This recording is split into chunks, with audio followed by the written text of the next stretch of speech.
Hoy os traigo a una escritora experta en meditación que medita desde los 8 años.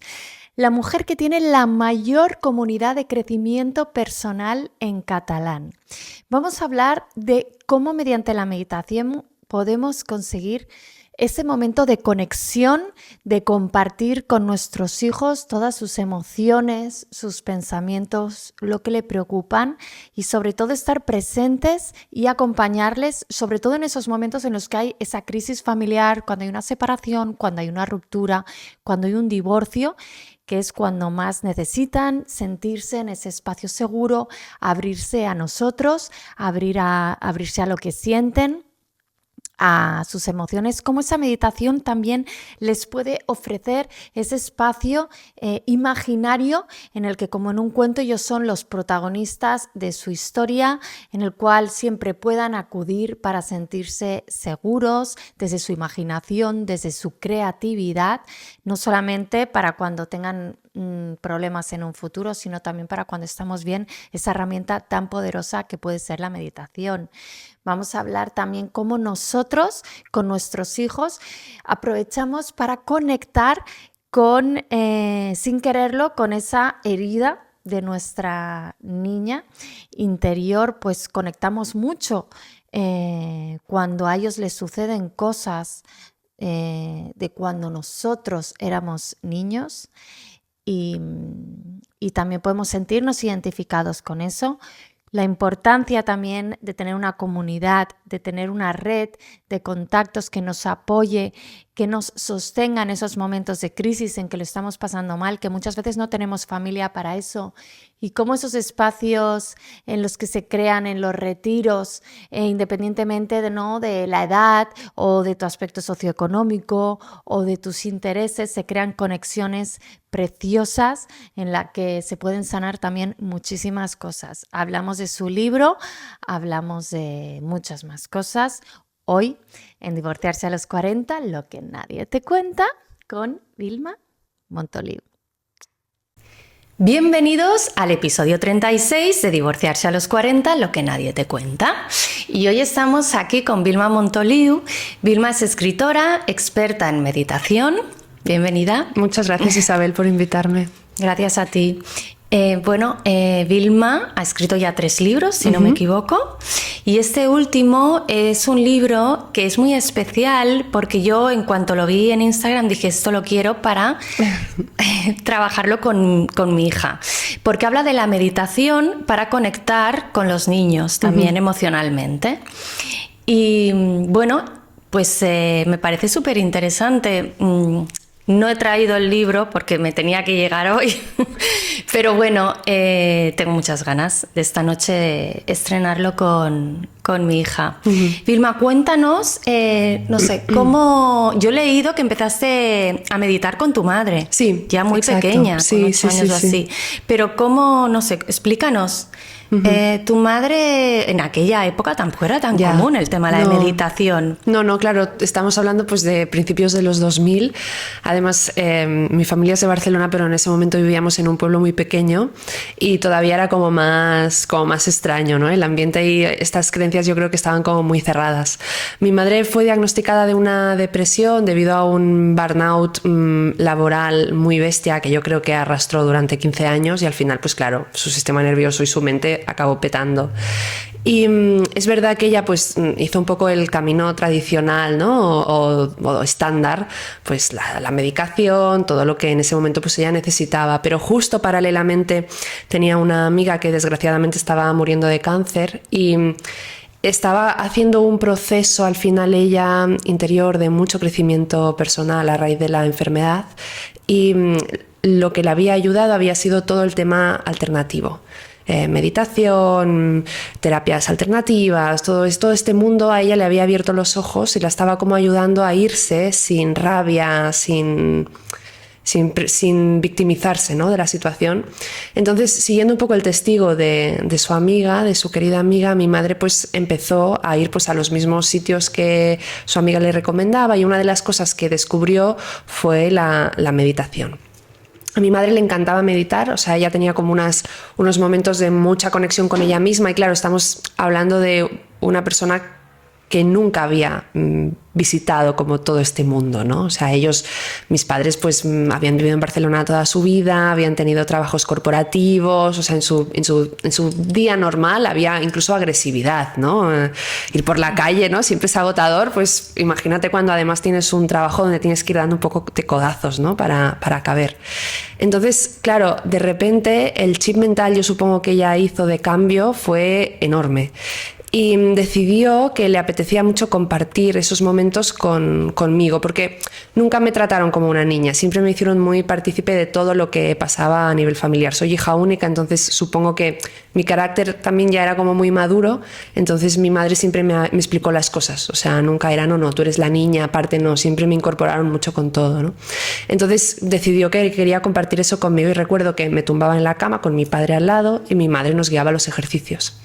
Entonces, claro, yo como niña como muy fantasiosa, en el colegio además yo encajaba cero, era como la rarita, ¿no? Esas etiquetas siempre me habían como perseguido, nunca me había sentido como que encajara con el grupo, ¿no? Que eso ahora me doy cuenta que a mí me causaba un dolor, quizás en ese momento no lo examinaba. El sentido de pertenencia. Exacto, pero el sentido de pertenencia yo hasta hace muy poco no lo he tenido y esto ha sido así, ¿no? Entonces, quieras que no, te genera o te hace unos rasgos concretos en tu personalidad eso también, ¿no? Entonces recuerdo que en esos momentos yo me sentía muy aceptada y muy querida. Y además la experiencia que yo tenía en la meditación era muy chula porque yo sentía que toda mi imaginación ahí cabía, ¿no? Y me sentía muy, muy a gusto. Y recuerdo que en el colegio yo hacía una asignatura alternativa como a la religión, que hacíamos religiones y costumbres del mundo. Y esa asignatura era chulísima, porque yo qué sé, hablábamos del Islam, hablábamos del budismo, de todo, ¿no? Y la profesora nos dijo, oye, ¿por qué no traéis alguna actividad que hagáis en casa relacionado, pues, no sé, con alguna creencia que tengáis o lo que sea, ¿no? Y yo llegué a casa súper emocionada y le dije a mi mamá, mami, voy a guiar una meditación. Y mi madre, bueno, los niños quizás se ríen, Vilma, tal, a mí ya me daba igual, a mí como ya era la rara, sé tú un poco más, no me importaba. Y recuerdo que guié ese ejercicio en clase y los niños aplaudieron, o sea, les encantó. Y eso se fue como repitiendo a lo largo del curso. Y yo creo que la primera meditación, pues esto debería ser tercero o cuarto de primaria, o sea que sí, unos 8 años. O sea que llevas toda la vida. Sí, realmente llevo toda la vida guiando, con esto. ¿no? Sí. Realizando talleres. Sí, realmente sí. Mis padres, con todo este cambio personal que hicieron, les llevó a hacer cambios a nivel laboral también, entonces abrieron un centro de terapias que también era herbolario y cuando yo tenía pues 14 años mi padre empezó a estudiar naturopatía y cuando fuimos a las puertas abiertas del colegio, claro, yo estaba en tercero de la ESO, mi padre de broma me dijo, ¿qué, te apuntas conmigo? Y yo le dije, pues sí. Y claro, nos pasamos 3 años yendo a estudiar todo esto juntos, que también nos hizo generar un lazo también como muy bonito. Pero claro, estudié naturopatía mientras acababa la ESO y empezaba el bachillerato. Entonces, también supongo que eso pues ha marcado mi trabajo de alguna forma, ¿no? Porque el bagaje que tenía cuando empecé hace 5 años no era un bagaje tampoco quizás muy normal para alguien de 22 años, ¿no? Entonces, así han sido las circunstancias como han ido yendo. Claro, ahora, hoy en día sí que somos muy conscientes de la importancia y de los beneficios de la meditación. Bueno, de hecho, el otro día leí que no sé quién dijo que los líderes del mundo todos meditan. Hay una diferencia, hay 2 tipos de personas en el mundo, ¿no? Los que meditan y los que no. O sea, hasta tal punto para decir, para poder llegar a la excelencia, es como, ¿no?, imprescindible tener ese momento de meditación. Entonces, yo sé que es una herramienta súper práctica, sobre todo cuando estás mal. Pero la pena es que muchas veces no tomamos solución, ¿no? O no buscamos prácticas que nos puedan ayudar hasta que no estamos mal. Y en esos momentos de un divorcio, de una separación, ¿no?, que hay ese cisma familiar en el que, claro, los que más se ven perjudicados suelen ser los hijos, hay muchísimo estrés emocional. Entonces, la meditación, claro, yo siempre la había visto como a nosotros nos viene bien para gestionar ese momento de estrés, de cambio y tal, pero, claro, nunca la había planteado como puede ser Compartida, muy bueno, ¿no? para los niños. Podemos compartirla para crear esta conexión en esos momentos que quizás también hay una desconexión, ¿no?, familiar. Entonces me pareció súper interesante cuando vi esta propuesta, esta última del libro tuyo. Entonces, ¿cómo se pueden trabajar con los hijos las emociones? Porque también los padres mismos tenemos mucha falta de conocimiento sobre nuestra gestión emocional. Entonces, imagínate encima, ¿no?, hacer esa labor con los hijos. ¿Cómo podemos trabajar eso? Yo creo que hay varias cosas, ¿no? La primera es, sobre todo pienso cuando estás al final en un cambio de etapa tan grande, ¿no?, como puede ser un divorcio, todos esos sueños que ahora no sabes dónde poner, esas expectativas, ¿no?, el motivo que te puede haber llevado a esa situación. Creo que primero hay que empezar por trabajarse uno mismo, o sea, ser uno mismo consciente de sus emociones, ir a terapia con un buen psicólogo, un buen terapeuta, lo que sea, algo que resuene con tu forma de ser. O sea, creo que primero uno tiene que empezar por uno mismo, porque la emoción del padre o de la madre siempre se extiende a los niños. Es muy fácil cuando ves a los bebés que quizás el bebé está bien, pero a su alrededor hay lío, por lo que sea, y ese niño lo nota y se te va a poner a llorar, ¿no? En cambio, cuando tú estás tranquila, pues el bebé lo va a sentir también y se te va a quedar dormido, ¿no? Entonces, creo que es importante tener claro que para un padre o una madre, dedicarse, sobre todo madres, dedicarse tiempo para ellas mismas, para cuidarse a nivel emocional, físico, nunca es un acto egoísta, porque como mejor vas a estar tú, mejor vas a poder criar tus hijos, ¿no? Y creo que esto es principal y no hay que sentirnos mal por invertir dinero, energía y tiempo en eso. Y después, otro factor clave que yo lo viví con mi madre, que mi madre siempre me dice para la crianza, es pasar tiempo con tus hijos. O sea, da igual, o sea, ya sea viendo una película, ya sea incluso jugando al videojuego que le guste a él o ella, o sea, tampoco necesariamente tiene que ser como lo que está bien visto, ¿no? Vamos a ir al parque, vamos a hacer contacto con la naturaleza. Bueno, eso mola y está bien, ¿no? Pero si te está costando atraparle, intenta tú entonces entrar. Sí, estar presente. Exacto, estar presente. Entonces, mi madre siempre me dice, ¿no?, cuando tarde o temprano, si no les has dedicado tiempo de pequeños, ese tiempo les acabarás dedicando más tarde. Y seguramente por consecuencias más graves, ¿no? O por motivos que quizás no te apetecerán tanto, ¿no? Entonces, o como abuela con los nietos. Exacto. Eso pasa mucho, que lo diferentes que son los padres con los nietos a cómo eran con nosotros. Es increíble, claro, qué fuerte esto. Son más cariñosos, o sea, la paciencia, que es como, es verdad, quizás ese tiempo que no nos dedicaban, lo hacen luego con los nietos. No sé si es por un tema de edad. No sé, yo creo que también las personas con los años, como vamos aprendiendo, quizás cuando somos padres es como demasiado pronto, ¿no? Porque estás, yo qué sé, pues laboralmente todavía, ¿no? Que esté todo bien, que te ganes dinero, que no sé cuántos, ¿no? Yo creo que quizás también la edad típica en la que hoy en día somos padres son 35, 40 años, ¿no? Que esto se va como atrasando, pero creo que también en ese momento están confluyendo muchas cosas en tu vida, ¿no? Y además le sumas el elemento de la crianza y no siempre lo puedes hacer quizás como te gustaría, ¿no? Y claro, yo supongo que cuando eres abuelo hay menos presión, porque ya pues no los tienes que educar tú, te dedicas más como a la parte del juego, a mimarles, ¿no? Que dicen que los abuelos se dedican a mimar. Sí. Más, sí.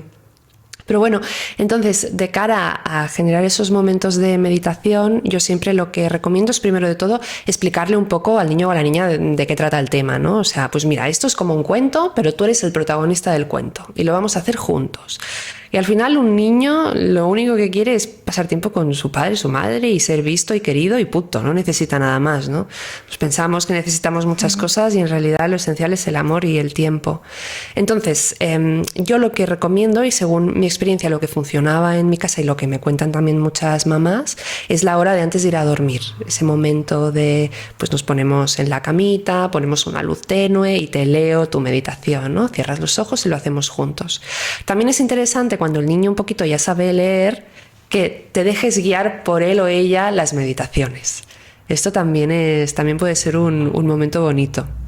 Y después que sea una excusa para generar conversación. Pues, ¿cómo te estás? ¿Qué tal hoy en el colegio? ¿Cómo ha ido? Ay, pues tal, pues no sé qué. También a veces la conversación primera, esto pasa, ¿no? Cuando quedas con una amiga y quedas una hora. pues hablas de cosas como más superficiales. Si te vas un fin de semana entero con esa amiga, acabará saliendo lo que realmente está pasando en su vida, ¿no? Entonces yo creo que con los hijos pasa un poco lo mismo, ¿no? Si la merienda en vez de media hora puede durar 2 horas, te vas a acabar enterando de más cosas, ¿no? Entonces, con lo que es respecto a los momentos estos de meditación, después pues preguntarle, oye, ¿cómo esa mariposa que hemos visualizado, de qué color era? O es el gnomo que nos hemos encontrado, ¿qué te ha dicho? ¿No? Tener realmente interés, hacerle preguntas. En el libro, en la primera parte, te explico un poco cómo generar estos momentos, pero básicamente son estos 2 consejos. O sea, el rato de antes de ir a dormir, poder guiar la meditación con una voz calmada, leyéndolo como si fuera un cuento, poquito a poco, y hacer preguntas, muchas preguntas. Es que además, bueno, has dicho 2 cosas que me gustaría destacar. Una, cuando dejar que el niño te guíe a ti en la meditación. Y corrígeme si me equivoco, que estás hablando de creatividad allí. Sí, total. Y es verdad que la creatividad despierta, ¿no? Porque yo trabajo también con la creatividad porque soy artista floral, entonces ahora, ¿no? Como coach, pues todo mi expertise de las flores lo estoy adaptando, entonces ahora mis talleres son muy enfocados al coaching.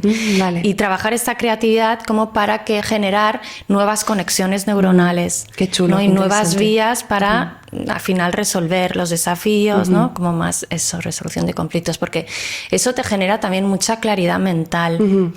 Y bueno, el famoso flow, ¿no? De cuando haces alguna actividad artística. Sí. Eso por un lado me parece súper interesante que con la meditación también puedas trabajar esa creatividad, que no lo había planteado así, cuando no pensaba, pues voy a hacer esto con mi hija.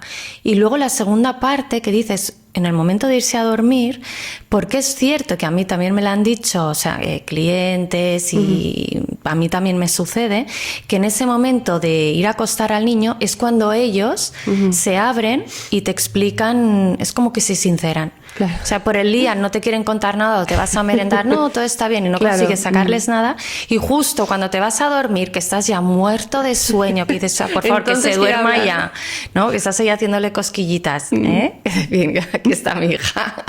Te vienen las cosquillitas y te dices, oh, por favor, lo que quiero irme es ya a mi cama, es cuando lo sueltan y lo sacan todo. Es curioso. Sí, es curioso. Entonces es cierto que es un buen momento para hacerlo. La editora del libro, Marta Selvas, también me decía que encontraba que era una bonita herramienta por si, aunque nos hayamos enfadado a lo largo del día, ¿no? Me he discutido contigo, el niño se ha portado mal, ¿no? Porque hay días pues, que van a ser malos. Al menos irnos a la cama bien, ¿no? Vale, ha pasado esto, he tenido que enfadarme contigo, pero está todo bien, te sigo queriendo y seguimos generando ese momento emocional, ¿no? El libro un poco lo que hace es coger 20 emociones diferentes, entonces hay una explicación de manera muy breve y muy sencilla de la emoción y con ejemplos prácticos de cuándo puedes sentir cada una, y entonces en la meditación trabajamos de alguna forma u otra esa emoción. Y es chulo porque hablamos de la admiración, de la empatía, de la confianza, pero también hay una meditación dedicada a la culpa, a la vergüenza, ¿no? A cuando estás enfadado, un poco para tampoco hacer esta distinción de emociones buenas o emociones malas, ¿no? Porque a veces, jolín, estás enfadado y encima te tienes que sentir culpable porque te has enfadado, ¿no? Y creo que justo ahora empezamos un poco a naturalizarlo todo, ¿no? A sentir pues que, ostras, si estás enfadado pues no pasa nada, puedes salir a correr, puedes pegarle golpes a un cojín, que se te pase, ¿no? Y está bien, o sea, es que no podemos pretender... Es validar esas emociones también, ¿no? No quitarles importancia porque además nos está diciendo algo, esa emoción negativa. Entonces, bueno, al final es una señal de, bueno, pues ya haremos algo con respecto a esto. Claro, sí. Al final también cuando crecemos a mí me ocurre muchas veces que conecto con mi niña interior y digo, ay, me doy cuenta ahora que está enfadada o quiere llamar la atención, ¿no? Y es como, ahora yo como adulta, ¿cómo le doy a esa parte de mí eso que está necesitando? Y entonces yo creo que, claro, la crianza tiene que ser una etapa también de mucha conexión contigo mismo, ¿no? De todas esas partes de tu niñez que quizás han quedado como flecos, que todavía no están solucionadas. Y también yo creo que debe ser una época muy catártica, Isabel, ¿Para ti ha Es sido verdad. así? Ahora que lo dices, y yo hace poco hice un taller para sanar nuestras relaciones y niña interior con Ana Clavey, que hicimos un episodio también juntas, que ella es psicóloga sistémica, y fue súper interesante porque es lo que dices, me es mucho más fácil conectar ahora con mi niña interior siendo madre. Qué chulo. Y viéndome reflejada en ella, cómo Claro. ella se siente, lo que ella le sucede. O sea, porque cuando ella me explica las cosas, yo me acuerdo y digo, ostras, yo me acuerdo cuando tenía su edad en el colegio y me sucedía esto a mí. Entonces es como que yo he pasado por esa experiencia y puedo conectar mucho más. Pero verlo reflejado en Claro. ella es como que se hace real de nuevo. Claro, sí, qué chulo. Sí. Esto tiene que ser bonito, la verdad. Y hablando de que antes has dicho de, bueno, en relaciones, claro, esto, al igual que lo puedes trabajar con los hijos, lo puedes trabajar también con tu pareja, ¿no? En esos momentos también. Sí. Quizá que tienes menos conexión o de crisis, Sí. poder hacerlo juntos. Sí, por supuesto. De hecho, creo mucho en los masajes en pareja, los estiramientos en pareja, las clases de yoga en pareja, o sea, todas estas cosas sí se pueden compartir.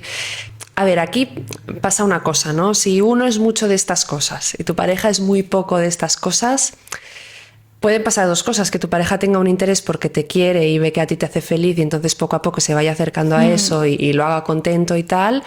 O si tú notas que estás hablando con un muro y tú sientes mucha ilusión, pues no sé, quizás puedes hacer un replanteamiento de la situación, ¿no? O sea, que no a los dos miembros de la pareja les tiene que interesar este tipo de cosas, pero claro, cuando estamos hablando de crecimiento personal, hay que ir a una velocidad un poco parecida o tener un interés un poco parecido, porque si no, pues claro, puede ser un motivo de, pues en vez de unión, pues sí, de desalojo de la relación, Ya. no sé cómo decirlo. Bueno, entonces puedes decir, bueno, pues mira, ese será el momento Claro. mío, ¿no? Para mí, que me va a dedicar Exacto. a mí el hacerlo yo sola. y ya Exacto, está. exacto.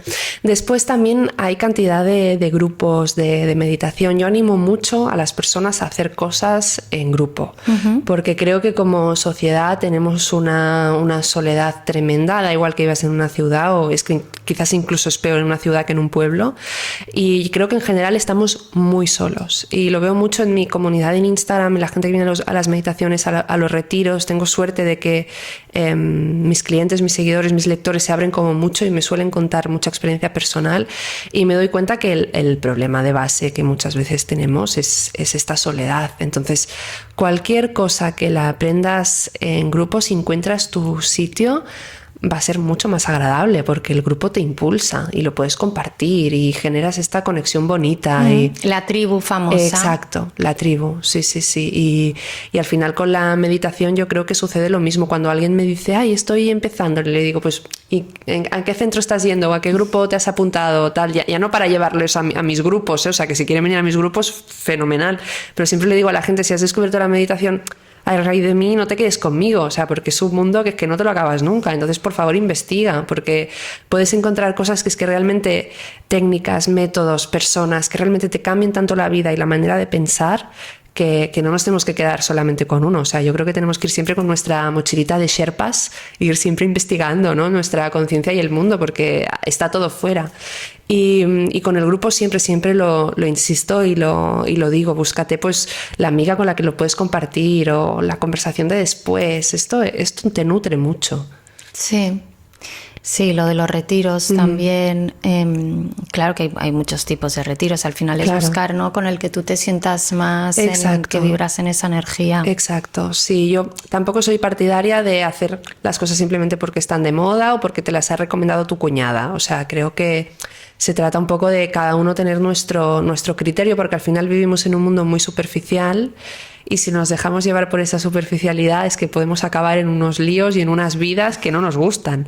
Entonces creo que es más importante aprender a nutrir tu criterio y saber decir que no, y aprender también a estar solo para no hacer las cosas para tener compañía, sino que realmente las haces desde el corazón. Creo que eso es básico. Y esto, hablando de para empezar, ¿no? Sí. Cuando te preguntan cómo hacerlo, claro. Yo también a veces digo, bueno, como no sé exactamente qué ponerme, ¿no? O mi psicóloga me hizo un par de meditaciones, pero ahora mismo siento como que no necesito, ¿no? Trabajar eso en concreto. Y digo, pero para ponerme así el día a día, ¿Cuánto, o sea, realmente es necesario? O sea, si empezamos, por ejemplo, 10 minutos al día es suficiente, ¿no? Porque, claro, 5 esas meditaciones también. que me hacía y ahora son como de media hora y decía, es que no encuentro el momento. No, Se me hombre. hacía muy pesado, pero ¿por dónde, o sea, por dónde empiezo? Para que sea algo así fácil para alguien que no tenga ese hábito. La clave, la base, o sea, siempre lo imagino como una pirámide. ¿Sabes esa pirámide de los alimentos que hacíamos en el colegio? Los hidratos de carbono, la proteína, que ahora todo eso ha cambiado. Pues bueno, para mí la meditación es igual y la base de esta pirámide es la respiración consciente. Después ya hablaríamos de relajación corporal, afirmaciones positivas, visualizaciones. En el primer libro lo explico de esta manera para que se entienda. Ah, vale, perfecto. Muy fácil. Entonces, la base es la respiración. Simplemente aprendiendo a respirar y aprendiendo a hacer ejercicios de respiración consciente, que es la base científica de la meditación por otra parte, verás que tu sistema nervioso se relajará y responderá. Entonces, siempre respiración por la nariz, inhalar por la nariz. El aire lo puedes soltar por la boca, pero que sea una exhalación muy lenta, llevando el aire hacia yo siempre digo, la zona del Michelin, bien abajo, en el ombligo. Vale, porque lo hago por la nariz todo, está bien. Vale, no, o sea, puedes exhalar también por la nariz, está bien, ¿eh? Pero vas a tener más sensación de que te sueltas si exhalas por la boca, al menos al principio. Y después puedes hacer 4, 5, 6 respiraciones de estas profundas. Entonces se trata de que tu respiración vuelva un poco a un estado natural más suave, más relajado. Y entonces a partir de aquí puedes hacer una visualización de una luz de algún color relajando tu cuerpo. Te puedes ir a una playa o un lugar que te guste. Puedes visualizar alguna cosa que quieres que te suceda, ¿no? Ahí ya entramos un poco en la manifestación, lo que hablábamos antes. Y se trata un poco de ir experimentando así. También recomiendo mucho tirar de podcast de YouTube. Tengo el de que es en catalán, que es el Quadern de Meditacions, que ahí hay como 160 meditaciones en catalán. Ya hace 5 años que funciona ese podcast y es una pasada. Después tengo las de castellano también, que las hago en colaboración con la revista Cuerpo Mente, que están en Spotify, Meditaciones Cuerpo Mente, y ahí también tienes tropocientas y también están, la verdad, muy, muy bonitas para empezar. Pero se trata también que tú conectes con una voz, porque quizás con mi voz y con mi tipo de meditación no conectas, y en cambio eres de México y te gusta una persona que las guía con tu acento y conectas mejor. Exacto, es que eso también me sucede. Claro, es que el tema de la voz es muy importante, que conectes con eso, sí. Sí, sí. Pues es súper interesante. Bueno, el tema que has dicho, la manifestación, pero eso da para otro episodio. Sí, eso da para varios episodios, sí, es un temazo, es chulo eso, sí. Sí. Y a ver, ¿qué más? ¿Qué te quería preguntar? Me he quedado ahora como en blanco. Así, ¿algún caso así que digas transformacional? No sé, algún ejemplo que nos quieras dar, decir, pues mira, conocí a esta persona que la estuve guiando, ¿no? Y algún caso que digas. En el grupo, o sea, es verdad que muchas de las personas que llegan a mí es porque están pasando, a ver, esto siempre es así, pasas por un bache, entonces conectas con todas estas cosas. Yo soy muy partidaria de trabajar en nuestra mente cuando estamos bien, para prepararnos cuando no lo vamos a estar, porque pues te pueden pasar mil cosas. Tu madre se puede poner enferma, te puedes poner tú enfermo, te pueden atropellar ahora al salir, o sea, que las cosas malas o los retos, por así decirlo, no los tienes apuntados en la agenda. Entonces yo creo que la mente hay que seguirla trabajando cuando uno está bien. Pero aún así, aunque es verdad que mucha gente se engancha cuando está pasando por un bache y ya se quedan en eso siempre, ¿no? Pero mucha gente me llega porque muchas mujeres que se han quedado viudas, también muchas mujeres a raíz de divorcios. Hay más mujeres que hombres. Después, chicas más jóvenes que quizás tienen un bache a nivel de estudios, que no saben qué hacer, que se encuentran como más perdidas a nivel profesional, personas que pues se acaban de mudar o que acaban de tener, los acaban de despedir del trabajo, ¿no? Un poco las crisis un poco que nos podemos imaginar todos, ¿no? A raíz de eso observo que muchas de las personas que me siguen mucho desde el inicio conectaron pues por alguna situación así. Estoy pensando ahora en concreto en una señora que se quedó viuda a raíz además de que su marido tuviera una enfermedad muy larga, ¿no? Y tuvo que acompañarle y eran dos personas profesionalmente muy potentes y muy inteligentes, y ver cómo ella siempre me contaba que ver, digamos, ese deterioro, ¿no? De esa persona que había sido un referente en su profesión, que a ella le chocaba tanto, ¿no? Y claro, y ahora la veo y me sorprende mucho porque veo a una mujer alegre, veo a una mujer abuela feliz de cuidar de sus nietos, ¿no? Y me enorgullece mucho ver el cambio tan bonito que ella ha hecho Y ya no solo meditando, sino con esta conexión en grupo, todo lo que ella ha hecho por sí misma, cómo se ha ido trabajando. Y de casos así, la verdad que hay varios. Y los retiros son bonitos porque he llegado a tener el mismo retiro una niña de 8 años que venía con su madre y un señor que creo que cumplía 80 ese mismo fin de semana, ¿no? Y esta cosa, al final creo que la gente joven y la gente mayor tenemos que entender que tenemos mucho que aprender los unos de los otros, ¿no? Porque a veces los mayores menosprecian a los jóvenes, no sabéis hacer no sé qué, ¿no? Y los jóvenes, los boomers, no sé qué. Y no, o sea, realmente si dejamos nuestros egos a un lado y hablamos de corazón, que es un poco los espacios que se abren en el retiro, de no juzgar, de está todo bien, te das cuenta de lo mucho que podemos aprender las personas las unas de las otras, independientemente de nuestro traje, ¿no? Que da igual si eres hombre, si eres mujer, da igual si eres gay, heterosexual, o sea, todo eso da igual, si tienes dinero, si no. Realmente cuando la conexión es de corazón, yo creo que ahí es cuando surgen las grandes transformaciones humanas en esta conexión entre nosotros. Sí, la importancia de las redes que decíamos de la tribu, pero sobre todo es esa red, ¿no? que te sostiene. Exacto. Y al final esas relaciones tú te crees que tienen que ser tus hermanos o tus padres y no necesariamente. Después la vida te sorprende con unas conexiones que dices, pero ¿esto en qué momento, no? A veces no puedes estar, eso que dices tú, sostenerte por la familia. Exacto. Hay gente que no la tiene. Exacto, sí. O si es una familia que te hace daño, tú misma tienes que cerrar esa puerta. Puedes tener una relación tóxica con tu familia y al final dices, bueno, lo mínimo porque no me hace bien. Claro. Sí. Entonces, bueno, creo que a veces tenemos que tener como el corazón muy abierto a que la vida nos sorprenda, ¿no? Y creo que es importante tener los horizontes como muy despejados, porque al final, el otro día, por ejemplo, me invitaron a ver el primer documental de Xuan Lan y fue una pasada porque en este primero se va a un retiro a Sri Lanka, un retiro donde no tienen electricidad ni nada y ya se pasa allí, pues yo qué sé, una semana.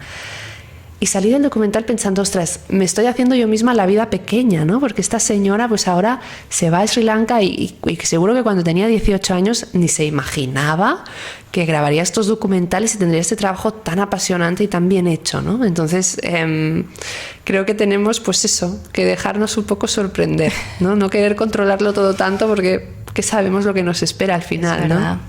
Bueno, sí. ¿Quién me diría a mí, ¿no? Que hace 2 años estaba aquí hacia una esquina en una tienda, ¿no? En mi taller floral y ahora estoy acompañando a gente en el divorcio. Claro, una pasada. Es que...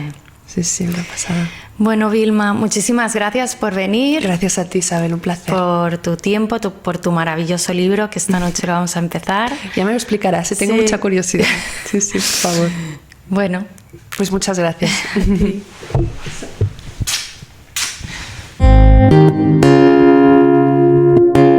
Si te gustó el episodio, recuerda por favor dejarme un comentario. Tu opinión es muy importante para mí. Puedes encontrarme en redes sociales como Isabel Gaft en YouTube y si quieres en primicia los episodios y el material exclusivo para los suscritos a mi newsletter, déjame tu correo. Gracias por estar ahí haciéndote el camino más amable. Besos, Isabel.